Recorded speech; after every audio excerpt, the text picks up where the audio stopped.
Assalamualaikum warahmatullahi wabarakatuh. Video ini dibuat untuk memenuhi tugas mata kuliah asuhan kebidanan pada perempuan dan anak dengan kondisi rentan dengan dosen pengampu Ibu Susianti, SST MK.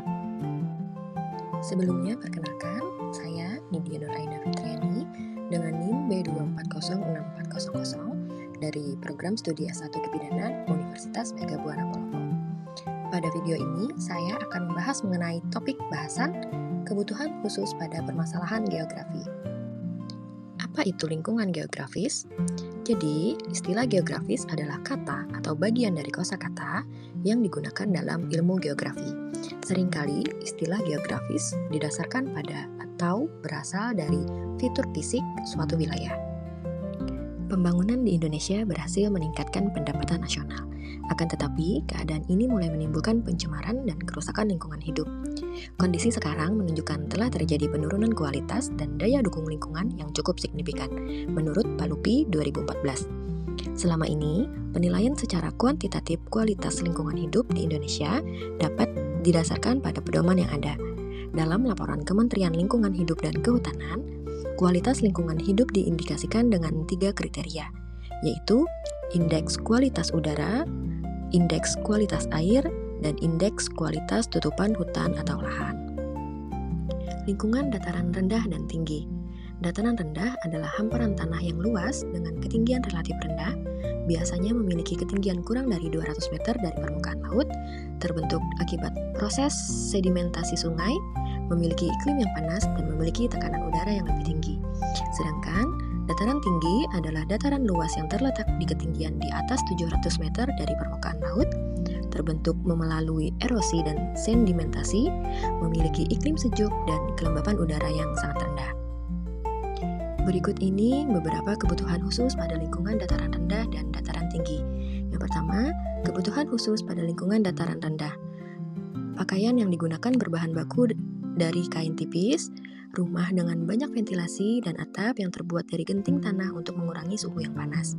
Jenis makanan yang dikonsumsi lebih banyak yang mengandung air, kebutuhan cairan lebih banyak.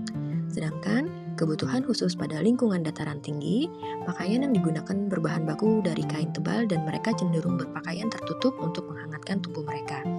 Untuk menghangatkan tubuh, mereka mengkonsumsi makanan dan minuman yang hangat.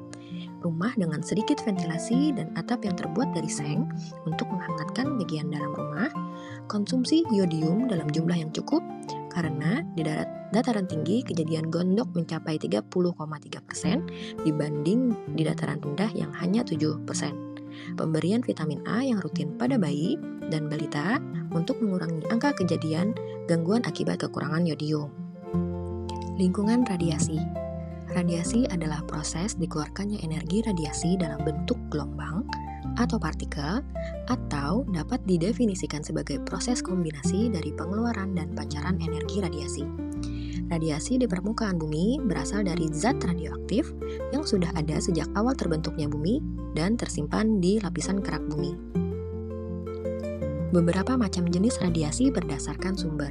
Yang pertama adalah radiasi alam. Radiasi alam berasal dari sinar kosmos, sinar gamma dari kulit bumi, peluruhan radon serta thorium yang ada di udara dan juga radionuklida di dalam bahan makanan. Yang kedua yaitu radiasi buatan. Radiasi buatan merupakan radiasi yang terjadi akibat aktivitas manusia, seperti penyinaran menggunakan sinar X pada bidang medis, radiasi pembangkit tenaga nuklir, radiasi bidang industri, dan sebagainya. Beberapa sifat fisik sinar X. Daya tembus. Sinar X dapat menembus bahan dengan daya tembus sangat besar dan digunakan di dalam radiografi.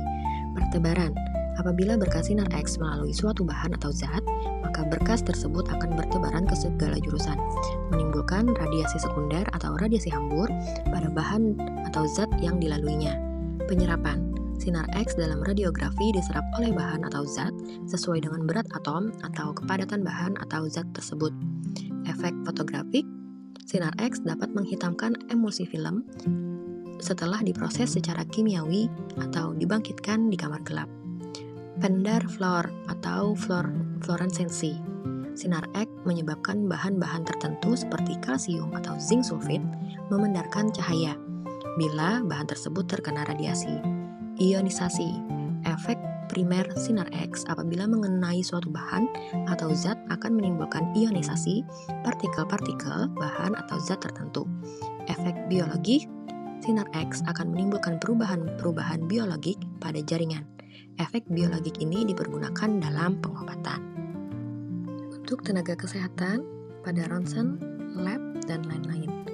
Ronsen, penggunaan alat sinar X untuk diagnosa atau pengobatan memerlukan kehati-hatian karena tingginya risiko bahaya yang dapat ditimbulkan dari penggunaan atau hal lain yang diakibatkan oleh radiasi ionisasi. Semua jaringan pada hewan dan manusia peka terhadap radiasi. Kemudian, pada laboratorium, risiko bahaya sekecil apapun kadarnya dapat muncul di saat kapanpun, dimanapun, dan dapat menimpa siapapun yang sedang melakukan pekerjaan.